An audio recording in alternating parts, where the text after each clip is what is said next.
In 1902, while on a military mission in Central Africa, a German army captain named von Beringe shot and killed two mysterious creatures.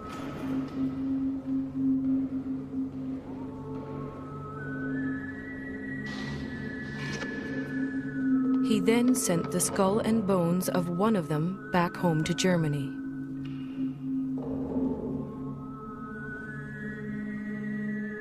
That creature has been luring people back to Central Africa ever since.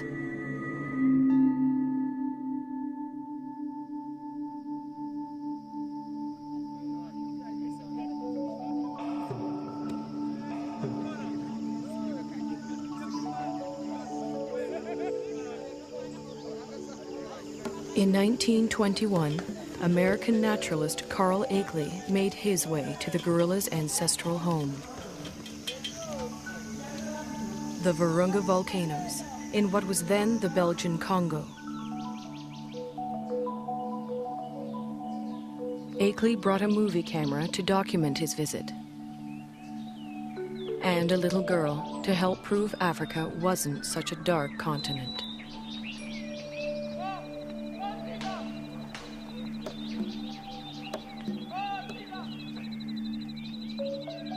But there was much more to Akeley's expedition.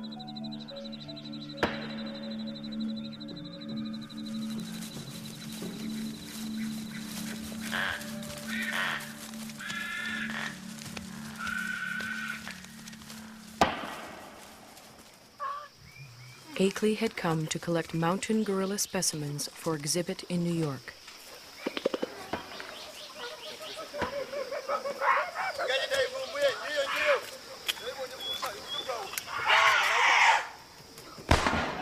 But each time the men stared into the eyes of a dead mountain gorilla, they saw a man-like creature staring back at them.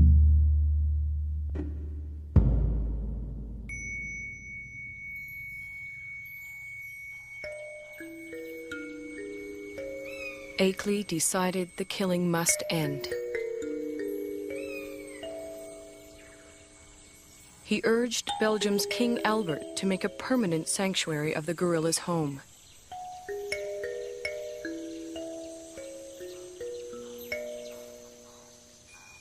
Today, in the cold, rainy, high ground of Rwanda, Uganda, and Zaire, the gorillas live on much as they have for thousands of years.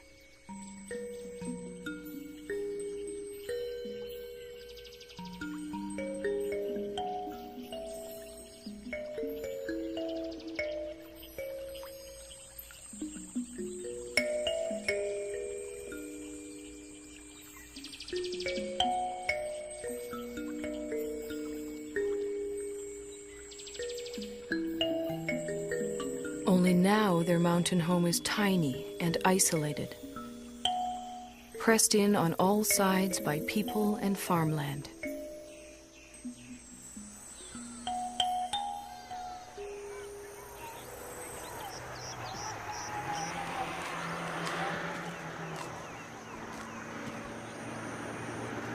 More and more, the mountain gorilla's future lies in human hands.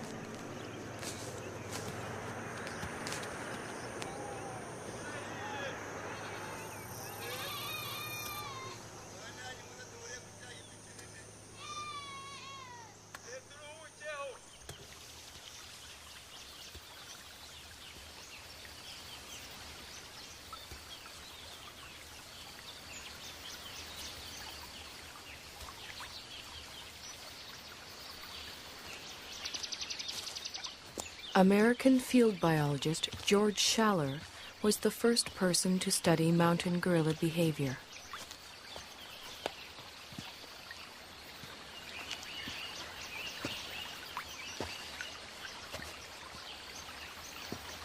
He and his wife Kay spent a year in the forest in 1959.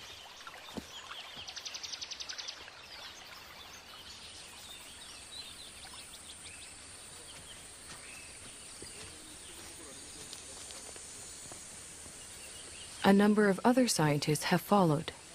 Among them, current director of the Karasoke Research Center, Diane Doran. Hi. Hi, you made it. Good to see you. Hi. Hi, nice to see you. You made it just in time. The patrol's going out, and I was going out to see gorillas with Barabaguiza. Would you like to come along? Wonderful. Great. Okay. Tuginde. Kundaguiza.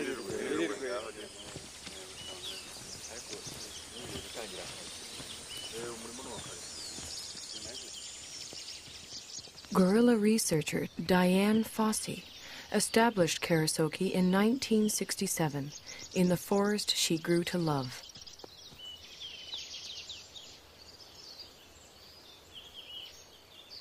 For Schaller, too, the forest became an enchanted place.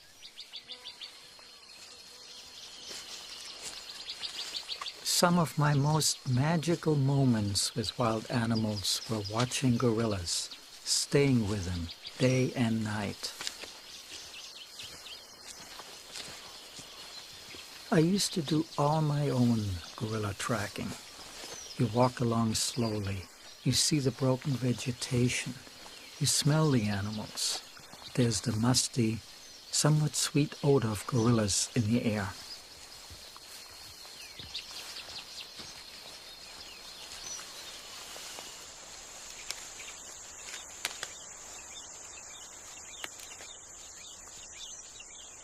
When you follow them hour after hour, you adapt to their rhythm of doing things. You move at their speed.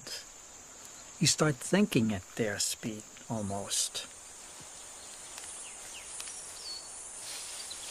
And that is a lovely feeling for a biologist, to seemingly enter into the lives of the animals without disturbing them.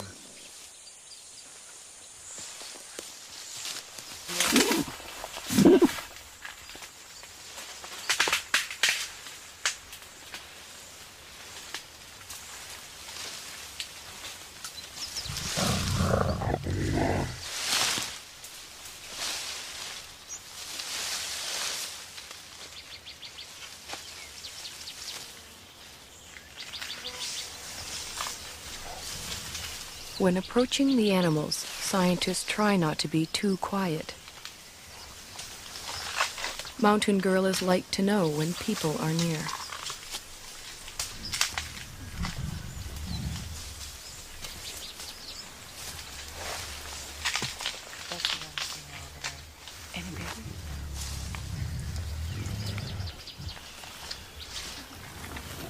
The mountain gorilla's day is spent feeding and resting. Feeding and resting, and feeding some more.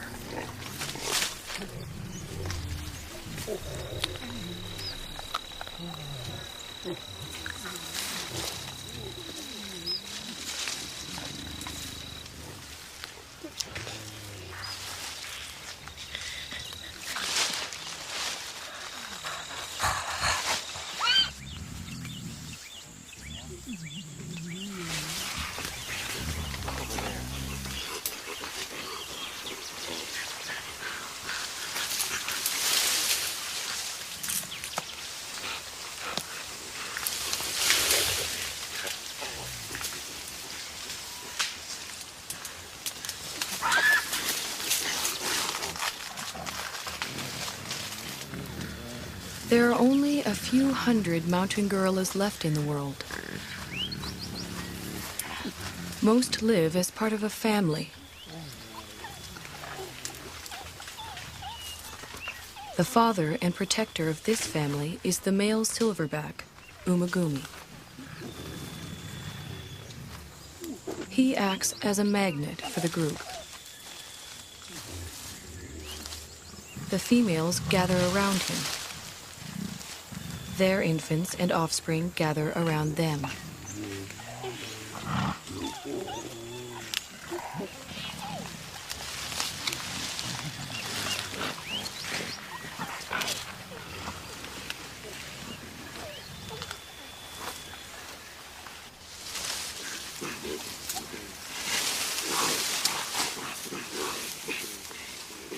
Mountain gorillas are social animals.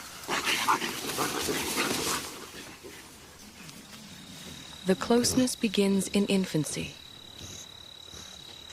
Rarely, if ever, does a mountain gorilla mother let her baby out of her sight.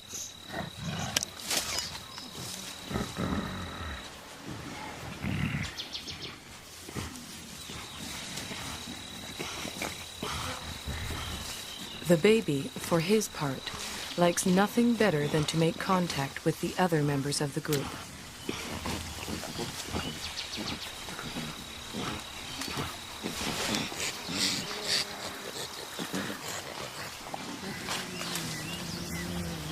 Even when they spread out to begin their daily search for food, the gorillas continue to communicate with one another.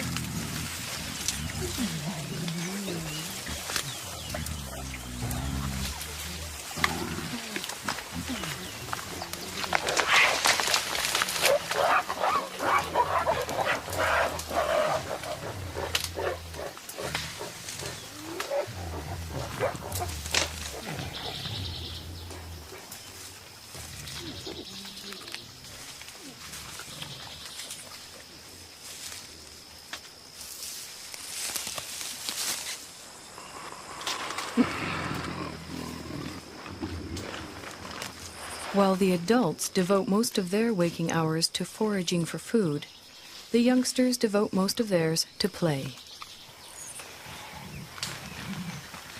Park guards have named this 3-year-old Nzeli.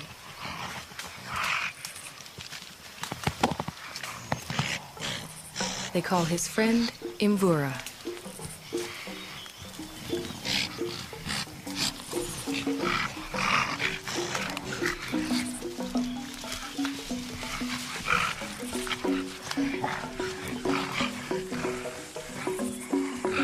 At 8 years, Karira is a bit of a bully. Moshoeshoe is only 4.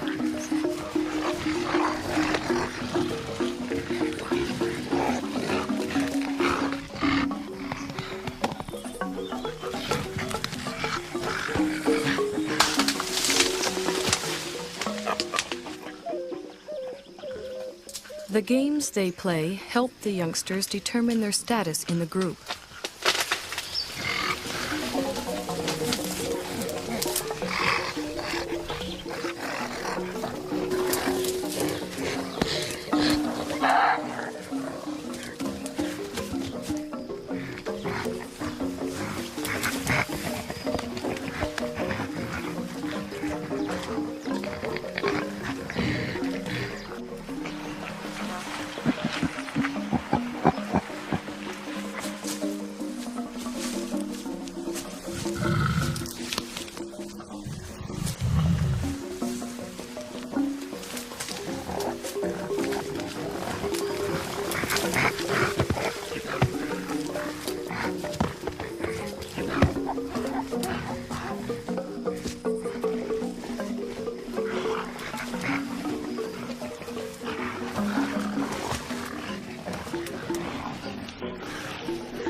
Childhood can last anywhere from 8 to 12 years, but the gorillas' need to maintain their status never seems to end. Any opportunity to reinforce the hierarchy is seized upon.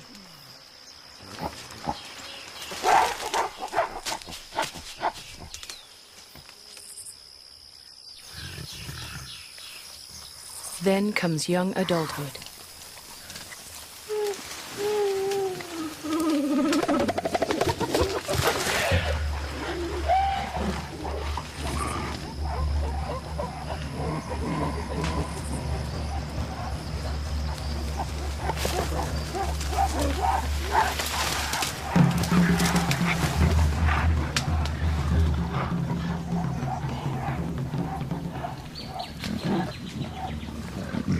At 13, Intwari has the beginnings of a silverback and his first real sense of the power that comes along with it.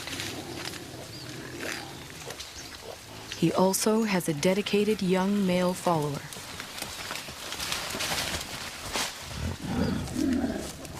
But what Intwari really wants is the attention and allegiance of the females in the group.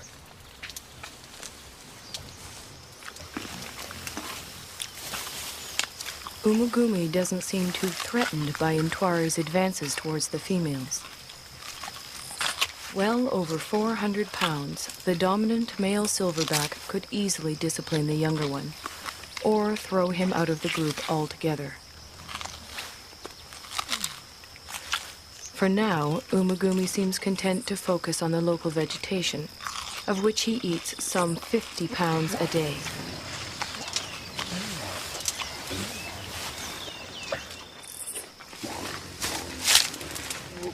Mountain gorillas are mainly vegetarian, with a few ants and grubs thrown in for good measure.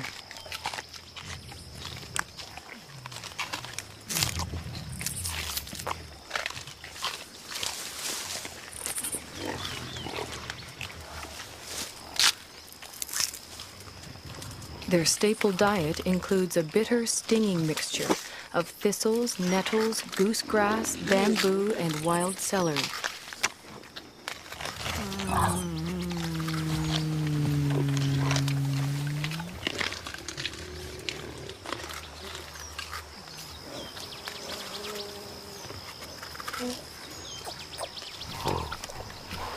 Although he has already begun to experiment with the food his mother likes to eat, Abumwe will continue to rely on her milk until he's 3 years old.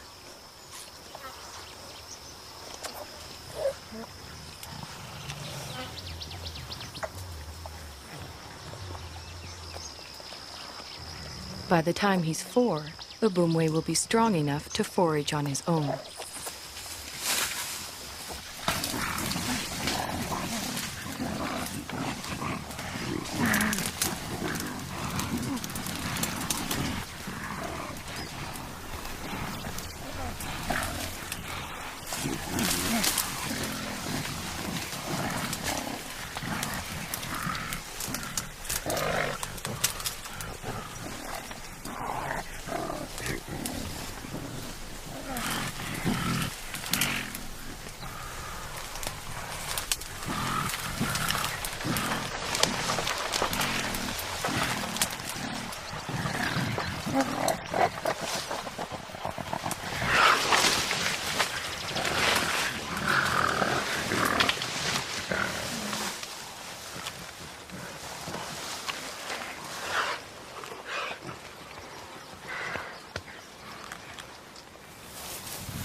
Mountain gorillas are generally well adapted to the world in which they live. But however idyllic their home may appear, for the youngsters in the group, the mountains hold many perils. Many newborns simply don't survive.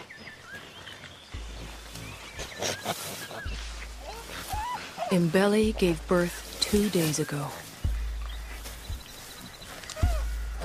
It will be several months before she can even let go of her baby, much less let him out of her sight.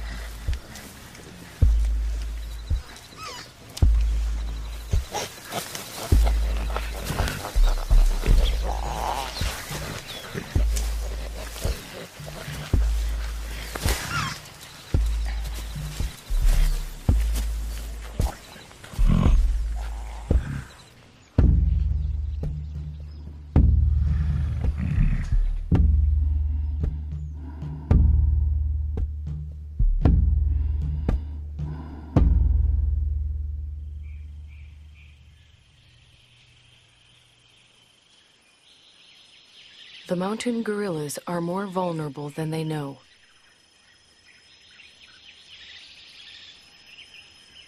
Their ancestral home is much smaller than it once was.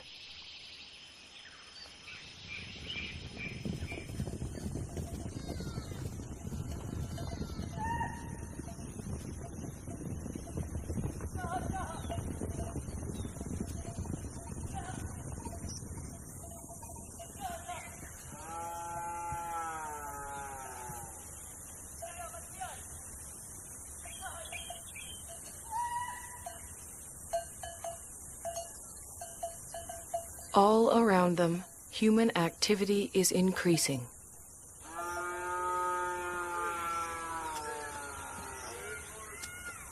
Yet the mountain gorillas continue to live and move in ways familiar to them for generations.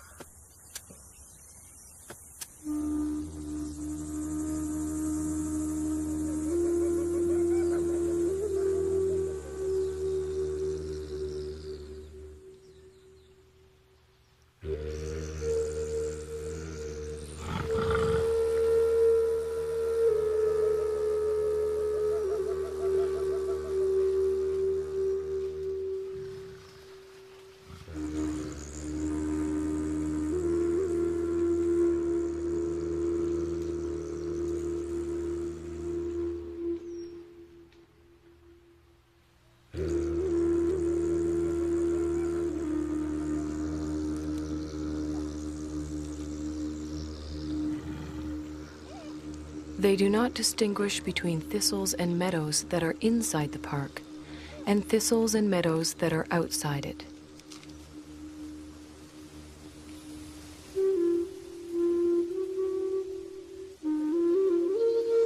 They simply go where their never-ending search for food takes them. Only now they find others there.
Both the mountain gorillas and their forest sanctuary now receive official protection.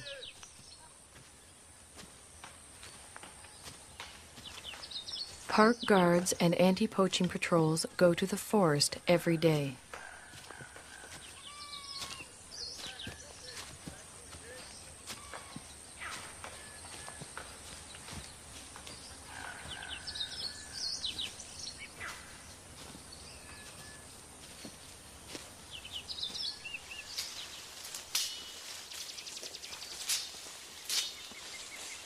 To protect the gorillas and all the other wildlife, the patrols search for and destroy snares that local hunters have set for game.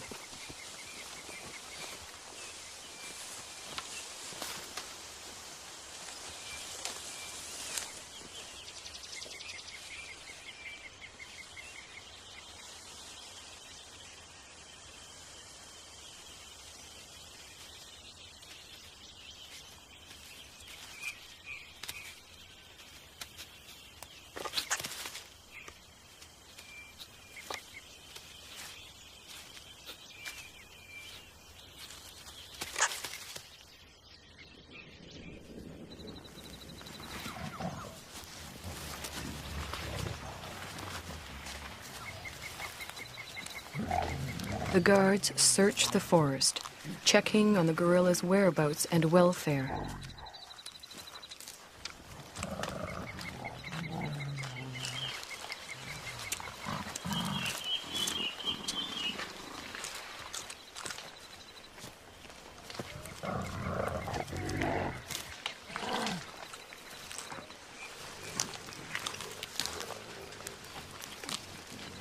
The same guards who name the mountain gorillas at birth follow their progress for years, watching as the gorillas grow to maturity.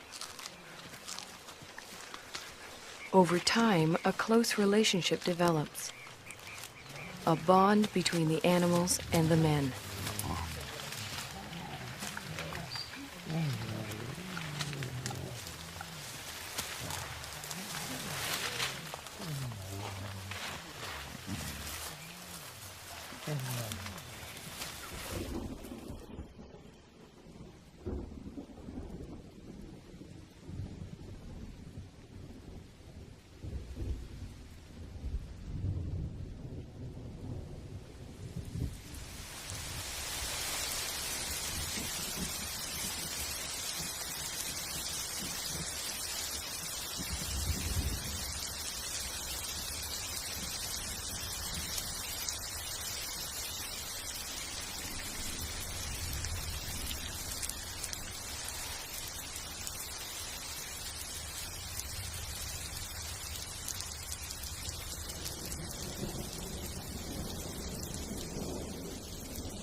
Almost every day it rains.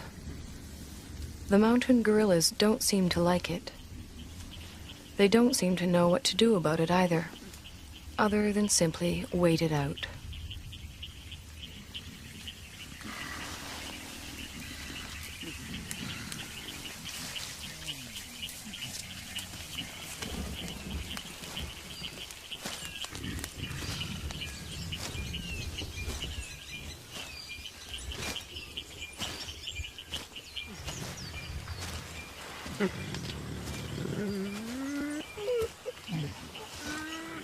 At least the rain provides them with a rich supply of food.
After feeding, the family gathers around the silverback, Umagumi.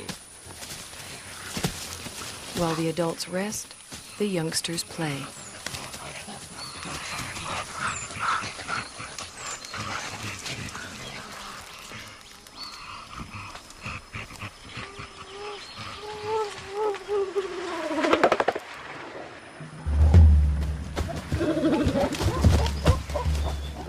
For the group's leading young adult male, it's become much more than play.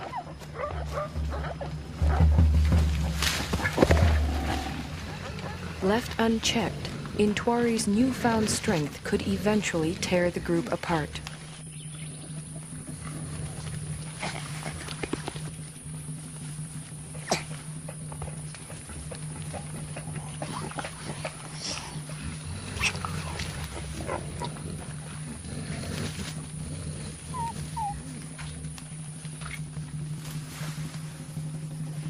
The threat Intwari represents puts females such as Poppy on edge.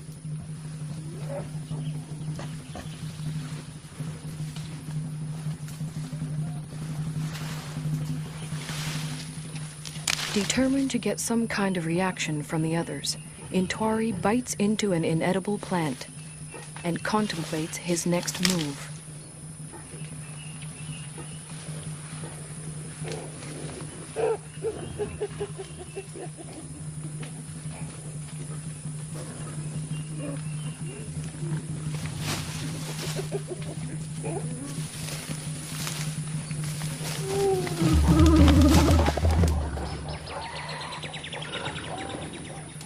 This time, even Umagumi seems uneasy.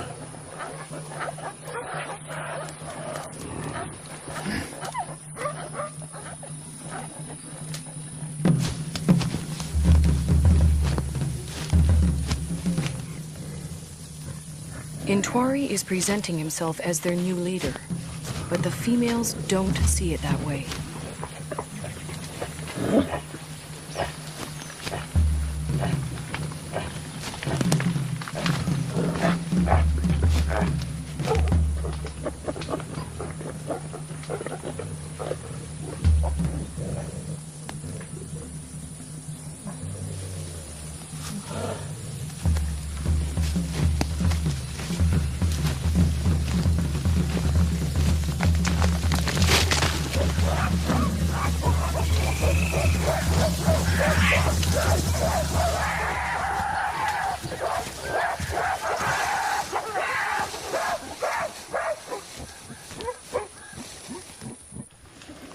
Having forced Intwari out, the group moves on.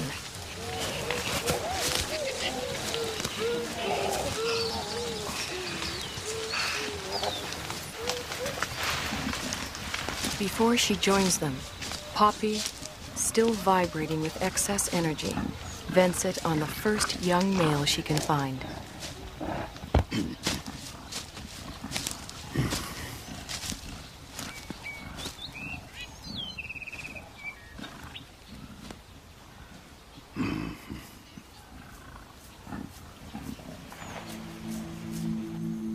To be pushed out for good seems harsh, but what Intwari really needs now is time and space to mature, to the point where he too can have a family of his own.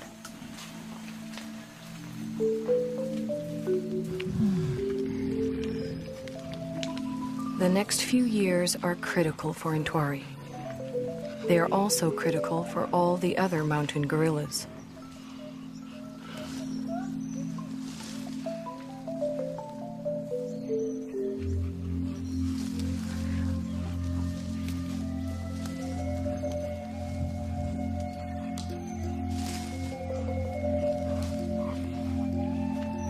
Whether the outside world will allow Intwari and the others the time and space they need is an open question.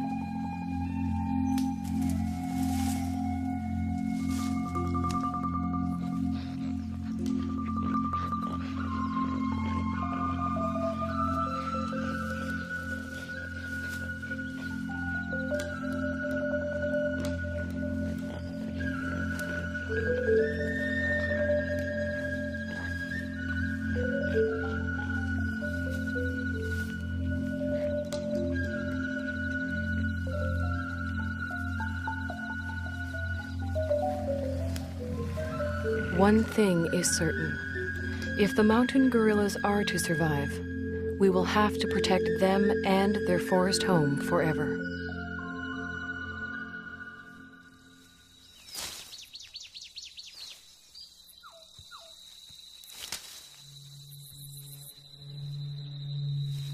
If we ever turn our backs, they'll be gone.